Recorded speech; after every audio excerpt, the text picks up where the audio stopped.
वासुदेवाय ओम नमो भगवते वासुदेवाय ओम नमो भगवते वासुदेवाय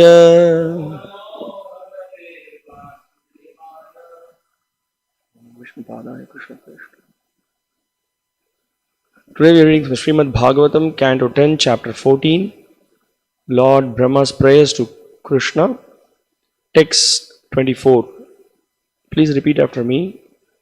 Evam vidham tvam sakala atmanam api swa atmanam atma atmataya vichakshate Guru Arka Labdha Upanishad Suchakshusha Ye Te Taranti Iva Bhava Anrita Ambudhim Evang Vidang Twang Sakalatmanamapi स्वात्मानमात्मात्मतया विचक्षते गुर्वर्कलब्धोपनिषत् सुचक्षुषा ये ते तरन्तीव भवानृताम्बुधिम् एवं विदं त्वां सकलात्मनामपि स्वात्मानमात्मातया विचक्षते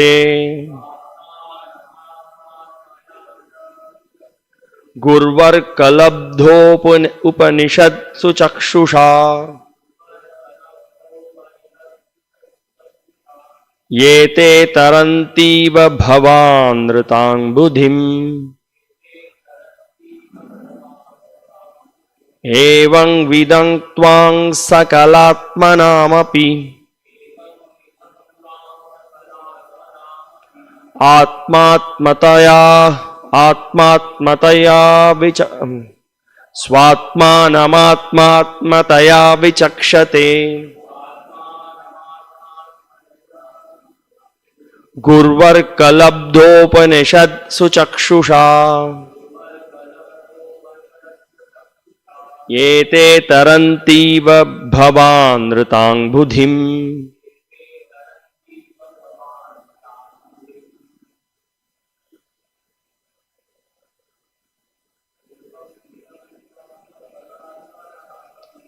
एवं विदं त्वां सकलात्मनामपि स्वात्मात्मनात्मात्मतया विचक्षते गुर्वर्कलब्धोपनिषत्सु चक्षुषा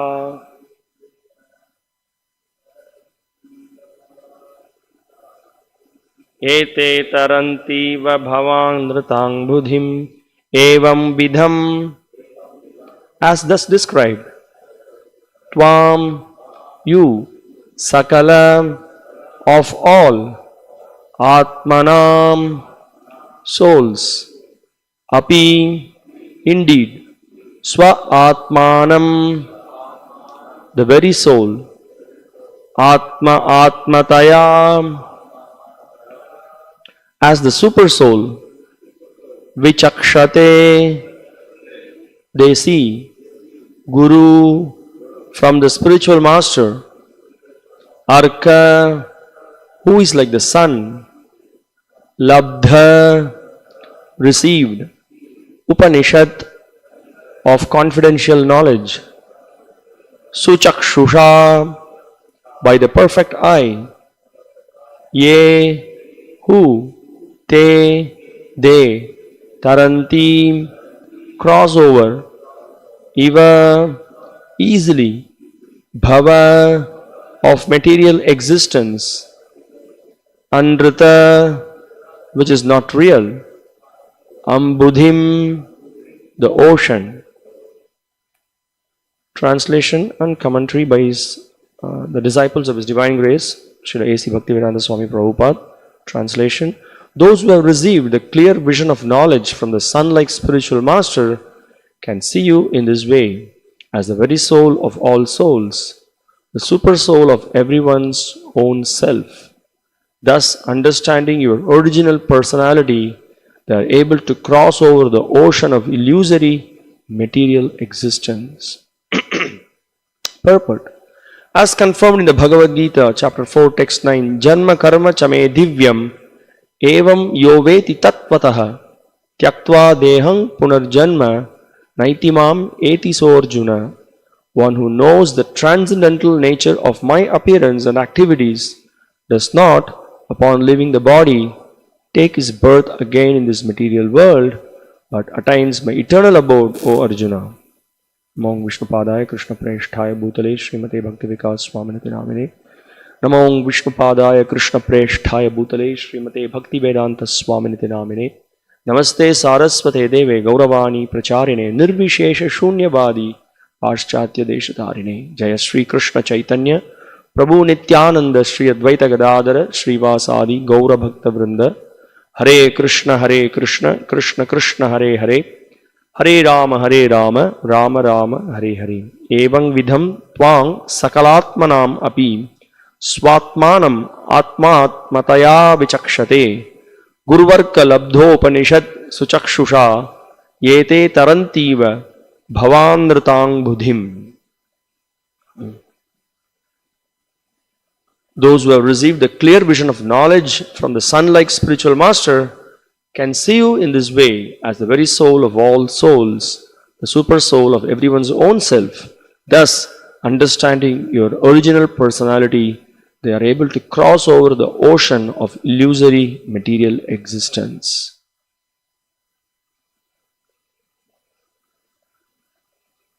So Brahma is continuing with his prayers after very clearly establishing the point of, let's just go to the previous verse. He's establishing Krishna's position, how he is transcendental, how his body is transcendental, how he is free from material designations, how he is beginningless, how he is endless, how he is infallible, and how there is no rival, and he is free from all designations. And he also glorifies the position of the Lord very much in comparison with the jivas who are suffering in the material world, but the Lord is eternally happy. In fact, one of the names of the Lord is called as Sukadha. In the Vishnu Sahasranama, there is a name called Sukadha. Sukadha means giver of happiness. He is the source of happiness. He is the reservoir of happiness. He is the reservoir of all pleasure. Akila Rasamrita Murti. The very form of him contains all the mellows. In fact, all the mellows sprout from him. He is the root cause of everything. So, very nicely, Brahma is glorifying the position of the Supreme Personality of Godhead, and we can immediately contrast it with the conditioned souls in the material world who do not possess such qualifications. And yesterday we heard the conversation between Brahma and the Supreme Lord. The sun-like great Acharya, as the verse today is explained, Srila Vishnu Chakravarti Thakur, very nicely he explains how the questions raised by Lord Krishna, like any person who may have some doubts, then Brahma clarifies the unique position of the Supreme Lord. So that's really amazing. And he also makes another important point, which is again the birth of the Lord and his activities are transcendental. So he says that in yesterday's verse, Amritaha, that word is used. He's deathless, he does not have death like we have a death, because we are associated with his body, the body dies. Krishna's body is transcendental. So these are the nice glorifications. And one more point, the previous verse, if we go back, we saw how Brahma is again very clearly putting the point refuting the idea of the impersonalists. They say that this material world is unreal. So he says that the material world is not unreal. The material world is real, but it's temporary. So when you say it's a kind of a dream, there's a dreamy place, but reality exists. So these two things. So the Lord's creation, the Lord Himself, the Lord's creation, it's not some virtual reality like we now these days. Everything is virtual reality. You are in some hallucination. You are in some dreamy world. You are doing so many things in the virtual world, but that's not the case. So Brahma acknowledges very much the potency of the Lord. He very much acknowledges the position of the Lord and His various qualities. And in today's verse, he's specifically making the point that even these impersonalists, although it's not mentioned, the acharyas are making the point in their commentaries that even the impersonalists, actually, if they acknowledge the point that the Lord is a person, He is residing in everyone's heart as a super soul. If they start to acknowledge that, even the very form of, we also heard yesterday this specific point that He is the very source of the Brahman.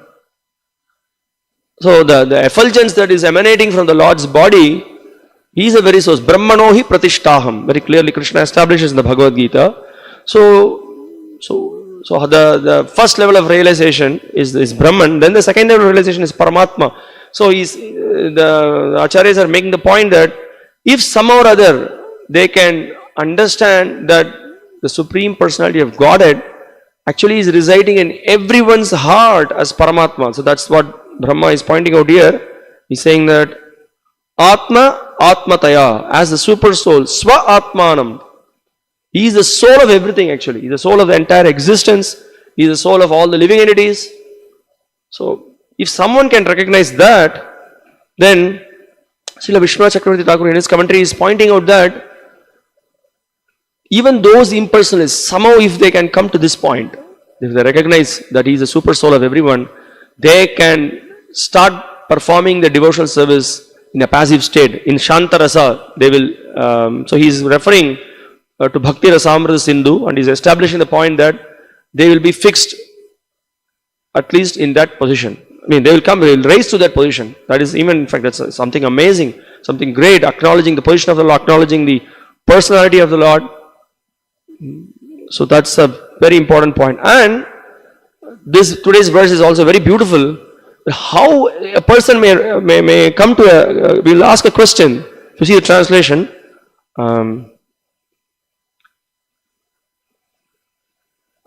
the very soul of all souls. Again, the Lord He is the very soul of all the souls. The super soul of everyone's own self. So the very soul of all souls means He is the cause of everybody. Without Him nothing exists, nothing can function. And then in each and every soul, actually because of His presence, we are able to raise the hand, we are able to speak, we are able to see, we are able to have feelings. Everything is because of His presence. So these are the 2 points being made. And in that way, he says that thus understanding your original personality, they are able to cross over the ocean of illusory material existence. So again, he is covering this material existence, the samsara is actually very difficult to cross. It is illusory. We take it to be real, or we take it to be really something is happening, and we are giving so much importance, and we are spending all our energy, our body, mind, words, our wealth, everything. We are spending so much in trying to adjust our facilities and situation in this material world so that we can enjoy this world. But here Brahma is pointing out that, but if you are just going to give so much importance for this and ignoring the most important aspect of one's life, the real tattva of the Supreme Lord, who is a person, who is a supreme person, who has likes and dislikes, and he has given instructions, he is the very soul of everyone. If you reject that idea, then it's very difficult to cross over this material designs, because we are going to be repeated in different bodies. But if someone acknowledges and submits himself to this idea that the Lord is the very soul of the whole creation, He is the super soul of the self, If they come to this knowledge and surrender to the Lord, then he can easily cross over the material existence. So this is the point Brahma is making here. Now, a question may be raised, how is it possible to come to this understanding? It's Srila Vishnu Chakravarti in his commentary is raising this point. How is it possible to do that? So again, he's showing from Brahma's verse, it is possible simply by hearing from Guru Arka Labdo Upanishad Suchakshusha. So the pure devotee who the Supreme Lord, externally he comes as a spiritual master, and what he does, he gives a transcendental knowledge, he gives a transcendental vision. He very clearly delineates and explains what is reality and what is reality distinguished from illusion. This is what the spiritual master does. So the same Upanishad, somebody may misinterpret it. Tattvamasi, you are that supreme, but Krishna, supreme personality of Godhead, he is that supreme. He is a person. That the pure devotee, or as the verse explains, who is the spiritual master, is compared here, the comparison is given, is compared to the sun. You are like the sun. When the sun comes, everything becomes clear, right? Everything, till the sun appears, everything is gloomy, it's dark, thieves are, roaming around.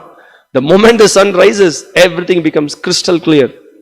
Similarly, when the pure devotee of the Lord, who has very mercifully appeared as the spiritual master in this material world, when he comes and then gives the transcendental knowledge, then this ignorance, actually what is this? We also heard in the previous verse, that the Lord is beyond this vidya and avidya.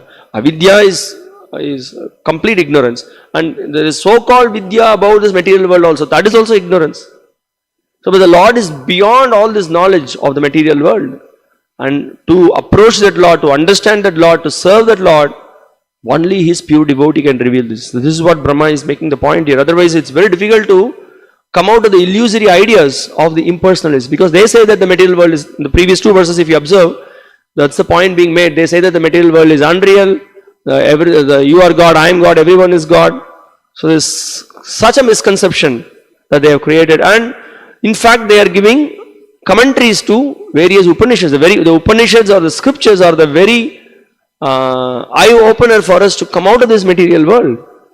And that's Vedas they are misinterpreting. We heard the other day, what's his name? Our Abhimanyu Sutta Prabhu was quoting from Chaitanya Charitamrita purports how Shankara has misinterpreted the Vedas in a impersonalistic way. So he's completely misdirected the people. So, but the pure devotee, he comes and establishes. So we heard the whole entire seminar of Vedanta Shamantaka, where the acharyas are quoting from the same Upanishads from which the impersonalists are quoting. From the same Upanishads, they are able to show how the Lord is a person.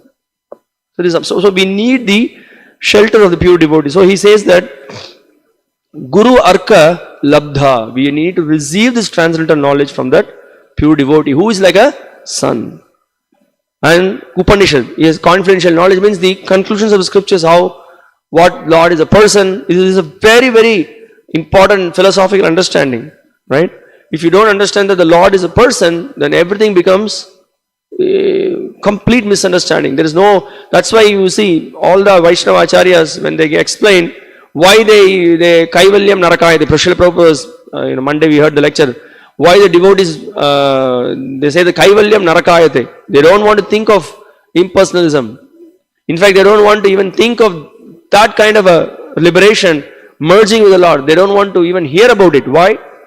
Because the great opportunity to serve the Lord is lost there.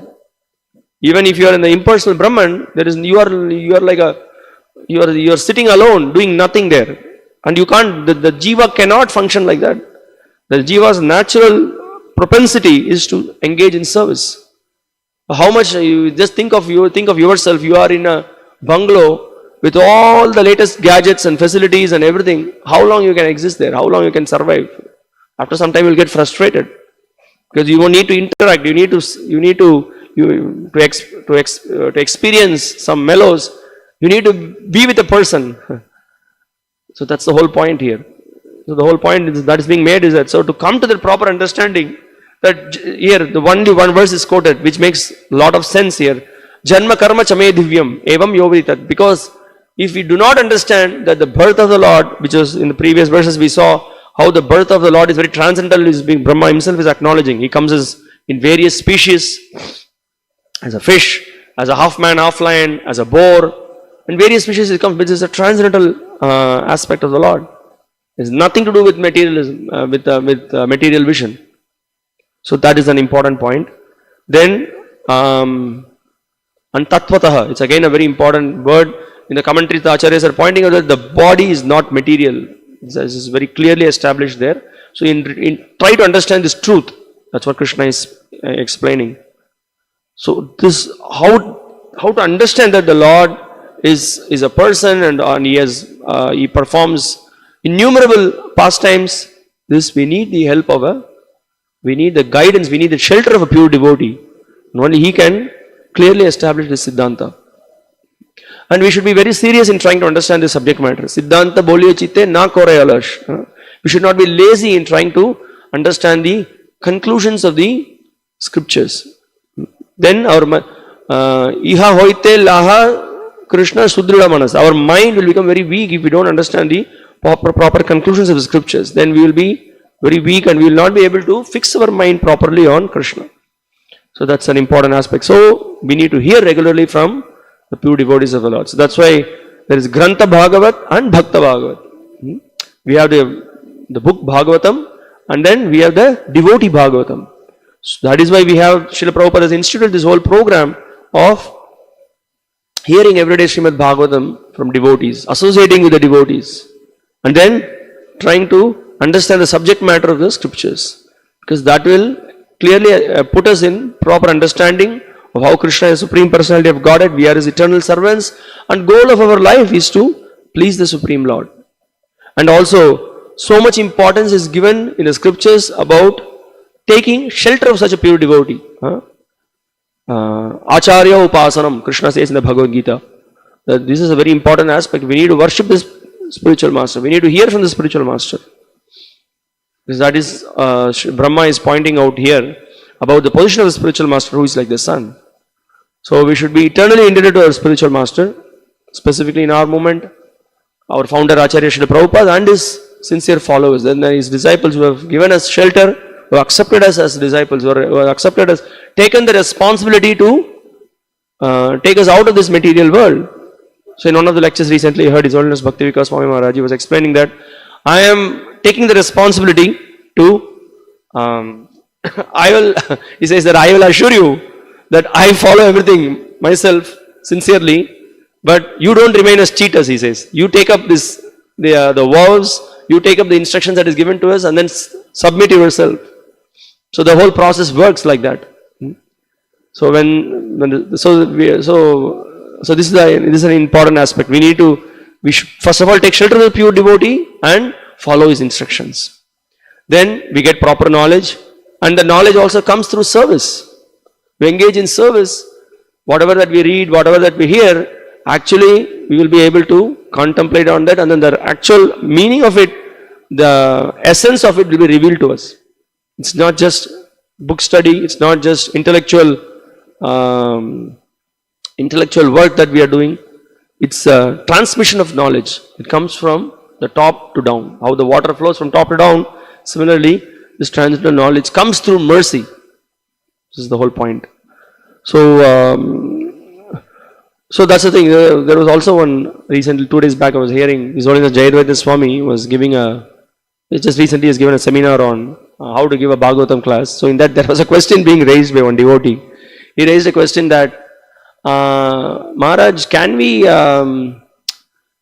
chant the name of the pranam mantra? Can we chant the pranam mantra of the spiritual master? He said, what's the question?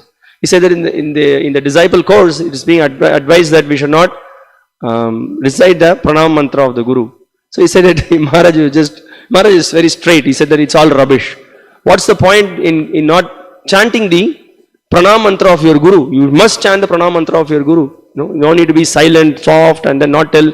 Yes, he is the one who has given us shelter. The parampara, through the parampara, Srila Prabhupada is our founder Acharya, and he has given instruction. His disciples are there. They are giving the knowledge. They are training us. They are engaging us in various service. So we should be eternally indebted to them. And it's not that just by chanting the pranam mantra of the Guru, we are actually promoting our Guru. It's not like that. So it's not that for next half an hour or 40 minutes I am going to glorify about my Guru. No. That is what the Acharyas have done. Before you give any talk, before you first we offer our obeisance to our spiritual master, because he is like the sun who has actually given us shelter. You know, there is another aspect of the sun. I was just reading one of the, I think maybe some Bhagavatam purpose. The sun, what it does, it actually has a tremendous ability to the salt water. It cannot be directly usable for us, but the sun actually what it does, it collects all the water and it purifies and gives us the rain water, which is drinkable, which is usable. Similarly, this pure devotee, spiritual master, what he has done, he has given shelter to us. He has all the sinful proclivities, sinful activities, sinful thoughts, all these things. He has really given us shelter and he has purified us. He has made us to chant the names of Krishna. He has made us to engage in various service, and then he has made us an instrument in the service of the Lord. So we have to be eternally indebted to them. So that's the point. And also by this we are eternally indebted to our spiritual master. We cannot repay the debt. The only way is to try to please the Supreme Personality, the pure devotee of the Lord. We try to please him by following his instructions, and specifically this month being the December marathon month, we can try to help people by giving this transcendental knowledge, but so that they can come out all the bad habits, filthy habits. People are suffering in this material world. So we go out and then give one book. People are very much benefited. They are hearing so much garbage through the internet, through the smartphone, through the newspapers, through the magazines. So much garbage is going in. But this one book, one page from Srila Prabhupada's book will give them the real light, real knowledge by which the ignorance which has just covered the conditioned soul, they'll be able to come out. So we can, by regularly reading and hearing, we can derive inspiration and we can inspire others and help other devotees. So we'll stop here. It's already 8:17. Srimad Bhagavatam ki jai. Srila Prabhupada ki jai. Hare Krishna.